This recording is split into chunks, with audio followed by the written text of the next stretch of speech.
Hello बच्चों, कैसे हैं आप सब लोग। मैं आपकी हिंदी की टीचर और आज से मैं आपको हिंदी पढ़ाऊंगी। तो आप सभी अपनी किताबें निकाल लीजिए और निकालिए पाठ 9 चिट्ठी के अक्षर। चित्र पर आधारित गतिविधि। बच्चों, उपयुक्त चित्र दर्शाते हैं कि हम अपने से दूर बैठे अपने रिश्तेदारों और मित्रों तक कैसे अपने समाचार पहुंचाते हैं। क्या आपने कभी अपने मित्र या किसी रिश्तेदार को पत्र लिखा है? यदि हाँ, तो किसको और क्या लिखा, बताइए। पाठ प्रवेश। प्रस्तुत पाठ एक ऐसे व्यक्ति की कहानी है जो दिव्यांग होते हुए भी मेहनती था। उसकी लिखावट बहुत सुंदर थी। आइए पाठ के माध्यम से उसके बारे में जानते हैं। आइए शुरू करते हैं। सुबह के 10 बज रहे थे। मुझे डाक से एक चिट्ठी मिली। लिफाफा खोलकर चिट्ठी पढ़ने लगा। कृपया करके मेरे अखबार के लिए एक कविता भेज दीजिए। चिट्ठी के नीचे संपादक के हस्ताक्षर थे। संपादक का नाम महिपाल सिंह था। शब्द वाटिका देख लेते हैं। अखबार, समाचार पत्र, न्यूज़पेपर, संपादक, पुस्तक, सामाजिक पत्र आदि को संशोधित कर प्रकाशन के योग्य बनाने वाला व्यक्ति, एडिटर, हस्ताक्षर, दस्तखत, सिग्नेचर। चिट्ठियां तो बराबर आती रहती हैं, परंतु इस चिट्ठी ने मेरे मन को अपनी ओर खींच लिया। इसका कारण यह था कि चिट्ठी की लिखावट बड़ी सुंदर थी। हर अक्षर सांचे में ढला हुआ सा जान पड़ता था। महिपाल सिंह से मेरी कोई जान पहचान नहीं थी। यह उनकी पहली चिट्ठी थी। लिखावट देखकर मेरे मुंह से अनायास ही निकल पड़ा, वाह, बड़ी सुंदर लिखावट है। कविता अखबार में छपी, जिसका अंक भी मेरे पास आया। पूरे 32 पृष्ठ का साप्ताहिक अखबार था। शुरू से लेकर अंत तक गांव की ही बातें की थी। बड़े सुंदर ढंग से 7 दिनों के समाचार छांट छांट कर छापे गए थे। किसानों के लिए जानकारी की बहुत सी बातें थी। मैं अखबार को देखकर बड़ा प्रसन्न हुआ और दूसरे अंक के लिए फिर से एक कविता भेज दी। दूसरी कविता भी अखबार में छपी। अब मैं बराबर कविता भेजने लगा। महिपाल सिंह की चिट्ठियां भी समय समय पर आया करती थी। वे कभी कविता मांगते थे और कभी कहानी मांगते थे।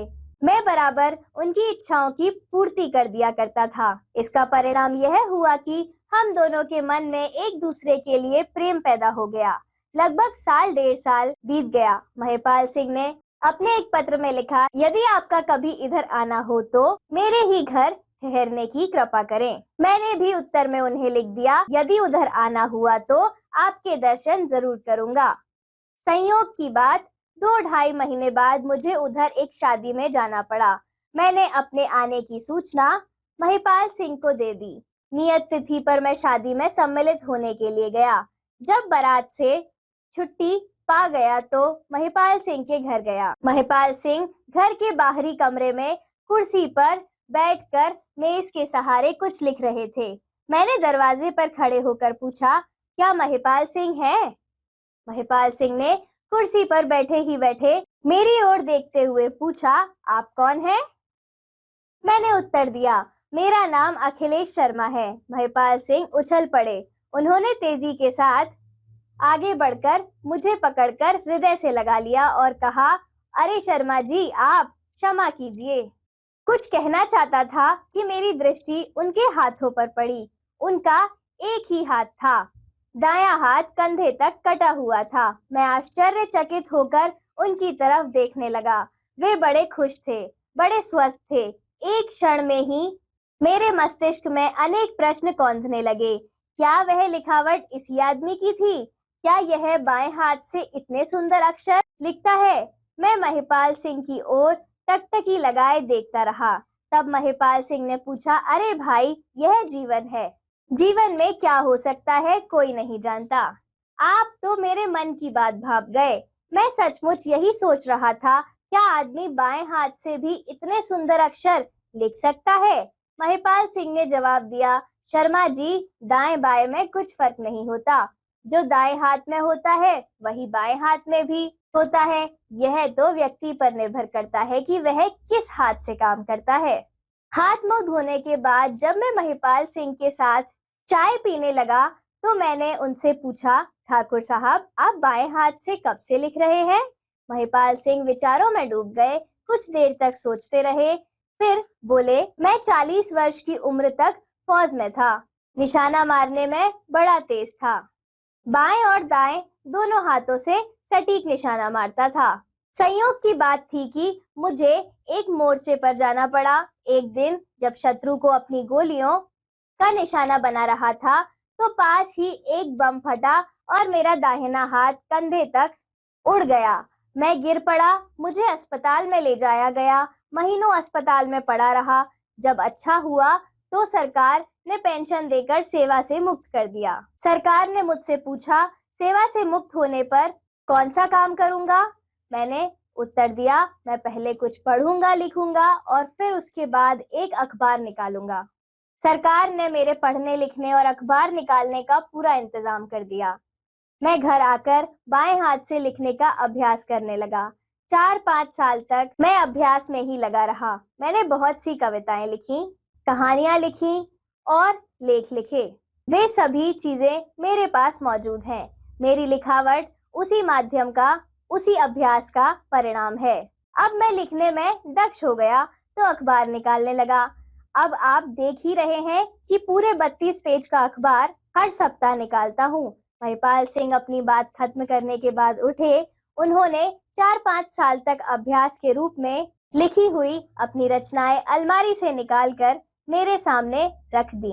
मैं उनकी रचनाओं को देखने लगा। टेढ़े मेढ़े अक्षर, दूर दूर अक्षर, अलग अलग अक्षर, फिर सुधरे हुए और फिर गोल गोल सुंदर अक्षर तथा सांचे में ढले हुए अक्षर। मैं मुग्ध होकर बोल उठा, ठाकुर साहब आप धन्य हैं। मैंने बचपन में पढ़ा था, रसरी आवत जात ते सिल पर होत निशान, मगर आज आंखों से प्रत्यक्ष देख भी लिया। इतना कहने के बाद मैंने महिपाल सिंह से विदा ली। आइए अब पहले थोड़ी सी शब्द वाटिका देख लेते हैं। बराबर, लगातार, निरंतर, नॉन स्टॉप, कारण, वजह, रीजन, लिखावट, हस्तलेख, हैंड राइटिंग, अक्षर, वर्ण, लेटर, अनायास, एकदम, अचानक, सडनली, साप्ताहिक, हफ्तेवार, वीकली, इच्छा, तमन्ना, अभिलाषा, विश, परिणाम, नतीजा, रिजल्ट, संयोग, भाग्य, बाय लक, सूचना, खबर, इत्तला, इंफॉर्मेशन। मुहावरे, टकटकी लगाना, लालसा पूर्वक लगातार देखते रहना। शब्द वाटिका, निर्भर, अधीन, डिपेंड, सटीक, तुला, एग्जैक्ट, दक्ष, कुशल, एफिशिएंट, धन्य, कृतार्थ, प्रशंसनीय, ब्लेस, प्रत्यक्ष, सामने, प्रेजेंट।